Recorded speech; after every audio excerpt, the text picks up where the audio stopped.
Influencer பாகம் ரெண்டு இது. அண்ணன் பேசுறது நீங்களே கேளுங்க. டிவிகே கட்சி கிட்ட இருந்தோ ரூட் கிட்ட இருந்தோ நான் ஒத்த ரூபாய் வச்சும் நான் வாங்கிருந்தேன். இந்த கடவுள் வந்து எனக்கு கூலி கொடுக்கணும். நான் சன்னதி முன்னாடி நான் சொல்றேன், அம்மனோட திரிசூலம் முன்னாடி நான் சொல்றேன்.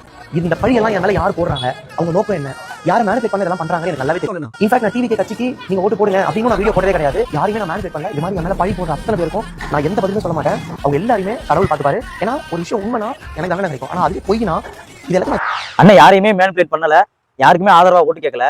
அப்படியே இதையும் பாருங்க. ஆக எங்க சின்னத்திர வாக்களை தீர்க்க என்றால் இந்த வீட்டில் பிறக்கும் குழந்தைகளுக்கு நாங்களே பேர் வச்சு கொடுக்கிறோம். இது தப்பு இல்லை, ரொம்ப தப்பு. ஆனா வாங்கினா வணக்கம் வேணா இந்த சாதனை கேளுங்க அப்படி நீங்க பண்ணா பரவாயில்ல. நீங்க வந்து தயா பேசுறது ஆனா ரொம்ப தப்புனா ஆனா கண்டிப்பா கான்ஃபிடென்ட்டா இருக்கு.